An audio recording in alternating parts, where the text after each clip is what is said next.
You're not looking at the bigger picture here, Sarah. Alexander Blackwood's voice was smooth as aged whiskey, but there was steel beneath the surface. Sometimes the numbers need a little adjustment to keep investors happy. I sat across from the CEO's massive desk in Summit Financial's downtown Chicago headquarters, my laptop open to the spreadsheets that had kept me awake for the past 3 nights. As Chief Financial Officer, I was responsible for every number in those files, and those numbers told a story that made my stomach turn. "These aren't adjustments, Alex," I replied, keeping my voice steady. "This is fraud. We're talking about $2.4 billion in misreported assets."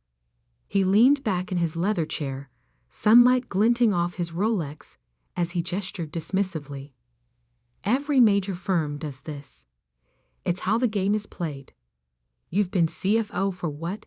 8 months now. Trust me, this is normal." But it wasn't normal. Not even close. I'd spent 15 years in financial services, working my way up from junior analyst to CFO of one of Chicago's most prestigious investment firms. I knew exactly what normal looked like, and this wasn't it.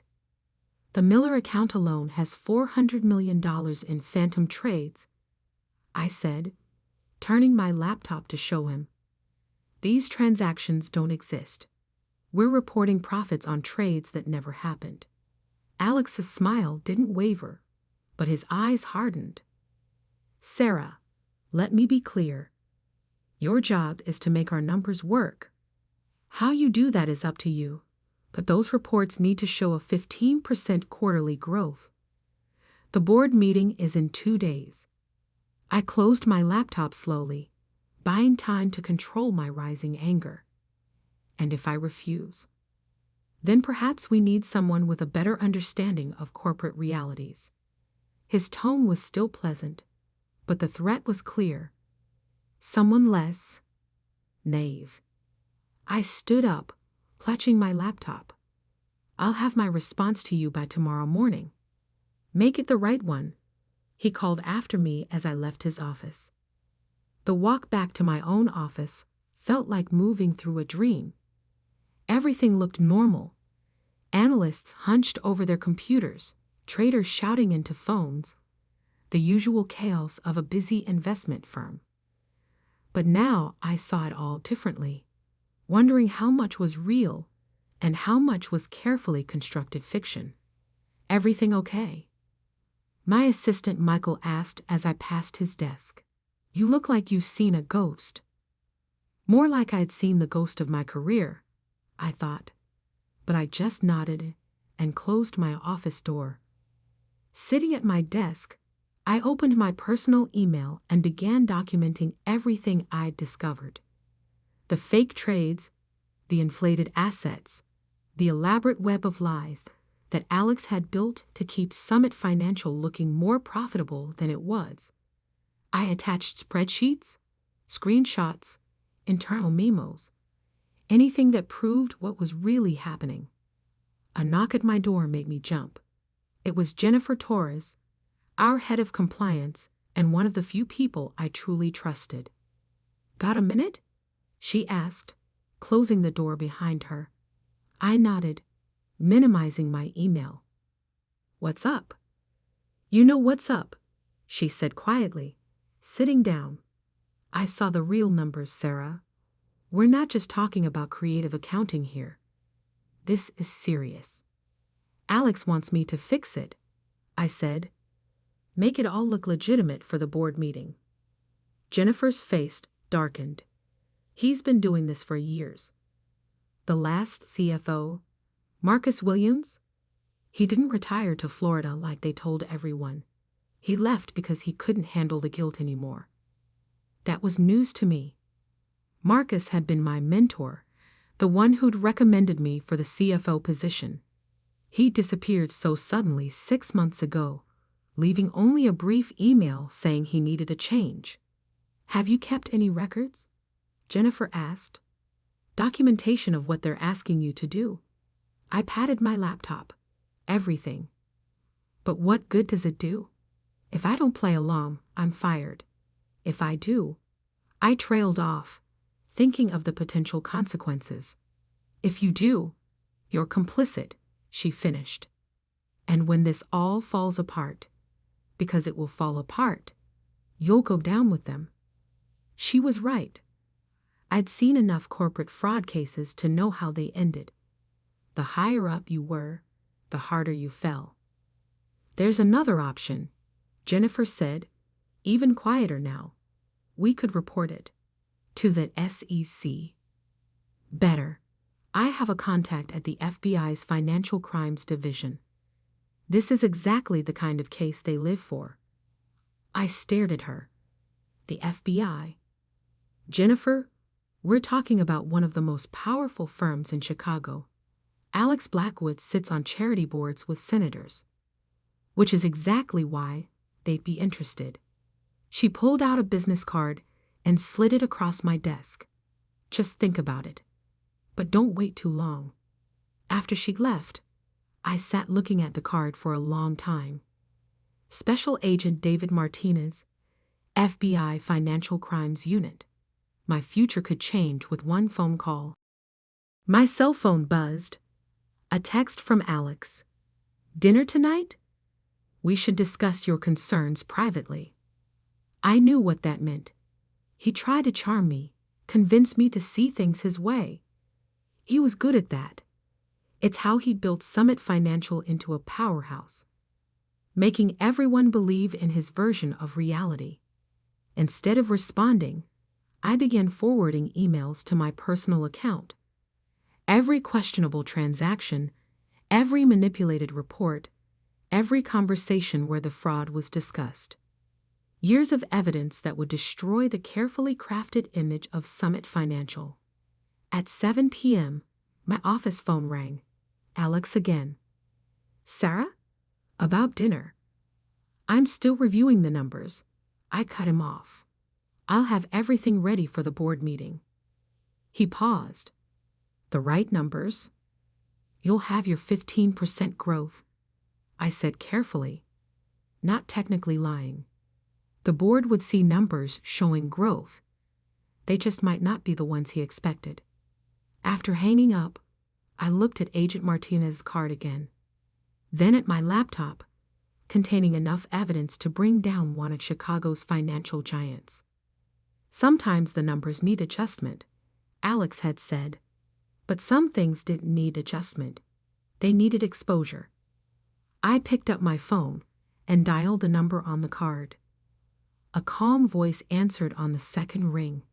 Agent Martinez. I took a deep breath. My name is Sarah Reynolds. I'm the CFO of Summit Financial, and I need to report a massive fraud. There was a pause, then, Ms. Reynolds, can you hold for a moment while I switch to a secure line? As I waited, I glanced out my office window at the Chicago skyline. Somewhere in one of those gleaming towers, Alex Blackwood was probably congratulating himself on handling his troublesome CFO. He had no idea what was coming. We'll need you to keep your position for at least another week, Agent Martinez said, sliding a small recording device across the table. Can you do that without raising suspicion? We sat in a private room at the FBI's Chicago field office, where I'd spent the last 3 hours detailing Summit Financial's fraud scheme. The evidence I'd brought had caused quite a stir. Agents had been coming and going, making calls, their faces showing increasing concern as they grasped the scale of what we were dealing with. Alex is expecting me to present doctored numbers to the board tomorrow, I replied. He thinks I'm working on them now. Perfect, Martinez nodded. We need that board meeting. Get him talking about the adjustments he wants you to make. Be specific. I fingered the recording device, smaller than a credit card, designed to slip into a jacket pocket. What if he searches me? He won't. Jennifer spoke up from her corner of the room. She'd come with me to the FBI. Her own evidence adding to the growing case. Alex is too arrogant. He thinks he's untouchable. The next morning, I arrived at Summit Financial wearing a wire and carrying 2 sets of spreadsheets. The real numbers showing the massive fraud, and the fake ones Alex expected. My hands were steady, but my heart was racing. "There's my star CFO," Alex called out as I passed his office. "Ready for the board?" I forced a smile. "Just some final adjustments." "Come show me," he said, gesturing me inside. Perfect. Just like the FBI had predicted. His own ego making him want to micromanage the deception. I sat down, opening my laptop to the fake numbers. "Walk me through it," he said, coming to stand behind my chair. Well, I began, the recording device capturing every word. "I've moved the Miller account's phantom trades through our Cayman subsidiary, then back through Singapore. Makes them harder to trace." Good, he murmured. "And the asset valuations? Inflated by 22% across all major holdings. It'll show the growth you wanted." He squeezed my shoulder. "See? I knew you'd understand how things work. This is why I made you CFO." The recording device felt hot in my pocket, though I knew it was just my imagination. Every word he spoke was another nail in his coffin. "What about the SEC filing?" he asked. "That needs to match." "Already handled," I assured him. "I used the same methods you showed Marcus before he retired." Alex's hand tightened on my shoulder for a moment. "Marcus made his choice. I'm glad you're making a smarter one. If he only knew." The board meeting was scheduled for 2 p.m. At 1:30, I received a text from Agent Martinez. "Teams in position. Remember, let him present the false numbers first." I'd spent the morning quietly copying more files, documenting more transactions. The FBI now had evidence of over $3 billion in fraud, even more than I'd initially discovered. The rabbit hole went deeper than anyone had imagined. My phone buzzed. "Jennifer, Alex just asked me to verify the compliance certificates. It's happening." At 1:55, I gathered my materials and headed to the boardroom. Members of Summit's board were already gathering. Wealthy, powerful people who had no idea they were about to witness the beginning of the end. Alex stood at the head of the table, confident as ever in his $10,000 suit. "Sarah, why don't you start us off with the quarterly numbers?"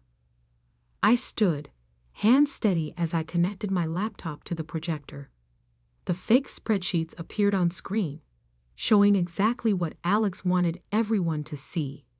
Strong growth, healthy profits, a thriving company.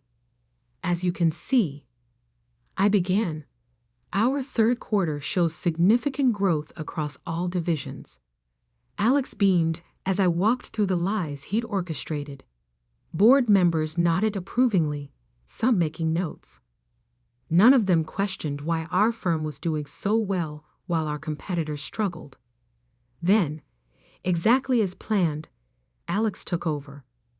"These outstanding results," he said, "reflect our innovative investment strategies and unique market position." The recording device captured every word as he expanded on the false numbers, adding his own embellishments, digging his hole deeper with every sentence. My phone buzzed silently in my pocket. The signal from Martinez. FBI agents were now in position throughout the building. And with that, Alex concluded triumphantly, "I'll let Sarah explain our projections for Q4. I stood again, but this time I switched to a different file. "Actually," I said calmly, "I have some other numbers the board should see." Alex's smile froze as the real spreadsheets appeared on screen. "These are the actual transactions," I continued, my voice steady. showing $3.2 billion in fraudulent trades, phantom assets, and manufactured profits. The boardroom erupted in chaos. Alex lunged for my laptop, but I stepped back. "What are you doing?" he hissed. "My job," I replied. "The real one, not the criminal one you wanted me to do." The boardroom doors opened. Agent Martinez entered, followed by other FBI agents. "Alexander Blackwood," Martinez announced, "you're under arrest for securities fraud, wire fraud, and multiple violations of federal financial regulations." Alex's face went through a series of expressions: shock, rage, disbelief. "Sarah," he sputtered, "you naive little—" "Choose your next words carefully," Martinez cut in. "Everything in this room is being recorded." Board members sat in stunned silence as agents began securing computers and documents. Jennifer appeared in the doorway, carrying more evidence. "Ms. Reynolds has been working with us for the past week," Martinez explained to the board. "The fraud she uncovered is one of the largest we've seen since Bernie Madoff." Alex, being handcuffed, turned to glare at me. "I made you CFO," he spat. "I gave you everything." "No," I corrected him. "You gave me a choice between being criminal or being ethical. I chose ethical." As he was led away, I began explaining the real situation to the shell-shocked board. The fake trades, the hidden losses, the years of systematic fraud that had artificially inflated Summit Financial's worth. My phone started buzzing with news alerts. FBI raids Summit Financial. Major fraud uncovered at Chicago investment firm. CEO arrested in billion-dollar security scam. Jennifer joined me as the agents continued their work. "You okay?" I nodded, watching Alex being escorted to the office in handcuffs, his perfectly tailored suit suddenly looking like a costume. "Naive," I mused. He kept calling me naive for believing in ethics. And now he's learning about prison ethics. Jennifer smiled grimly. But this was just the beginning. The evidence we gathered would take months to fully process. Hundreds of clients would need to be notified, accounts would need to be audited, and the full extent of Alex's crimes would need to be documented. Agent Martinez approached with a thick stack of papers. "Ready to make your official statement?" I looked around at the office where I'd worked for so long, now swarming with federal agents. Ready to tell the whole truth. Alex had called me naive for believing in justice. He was about to learn just how wrong he'd been.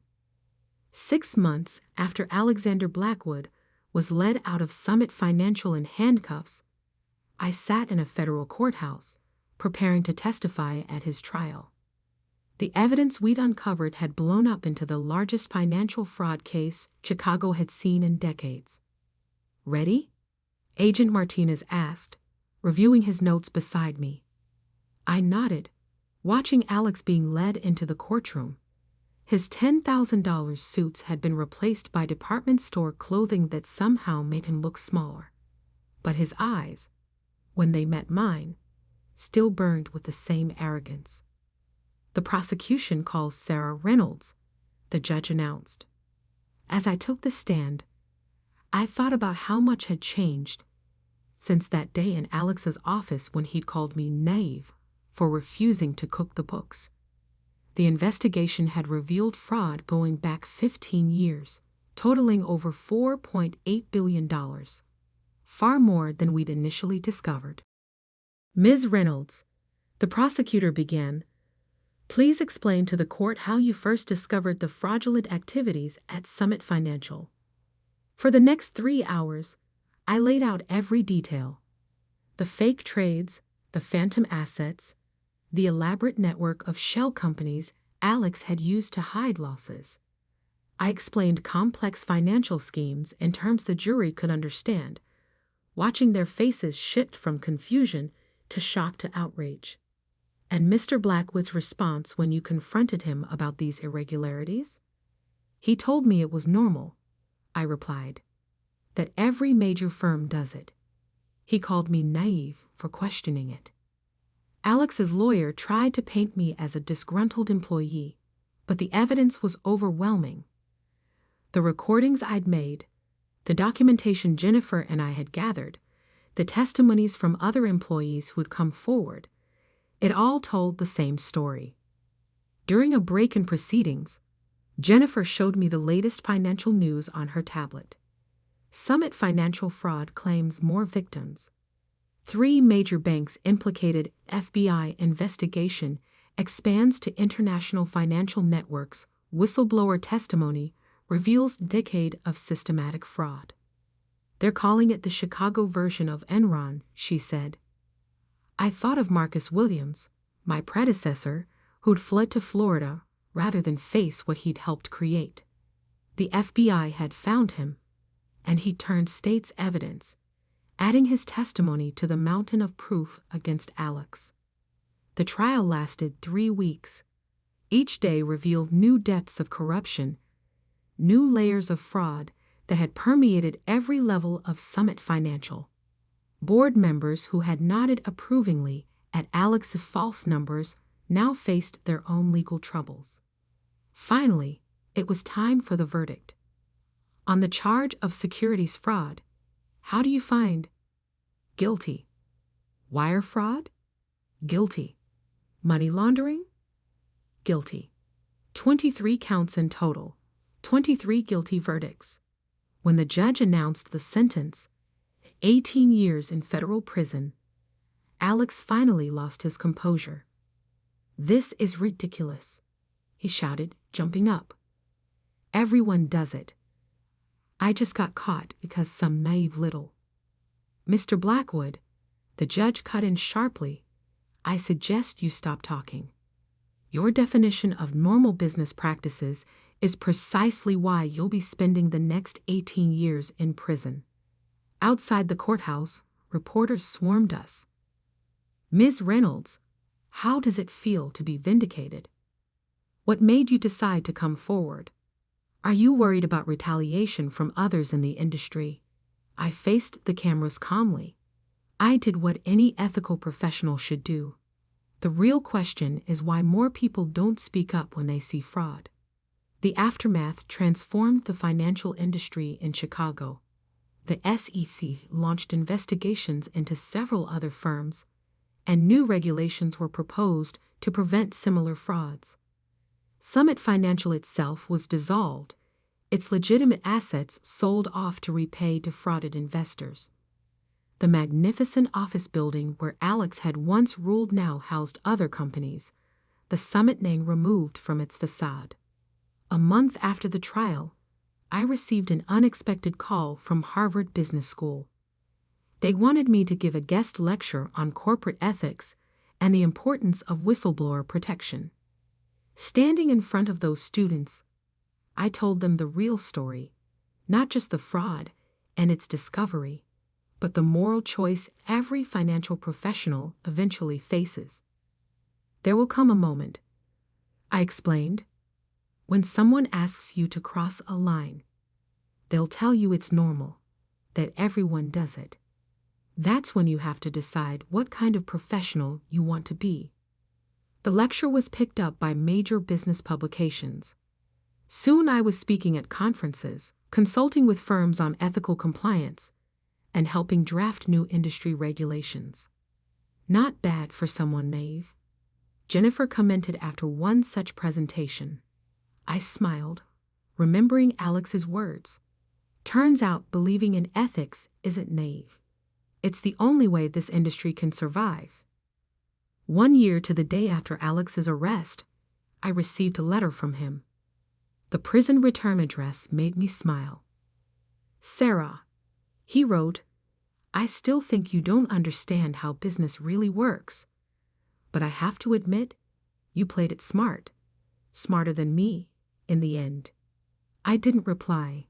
Instead, I framed the letter and hung it in my new office at the Financial Ethics Institute, where I now served as executive director.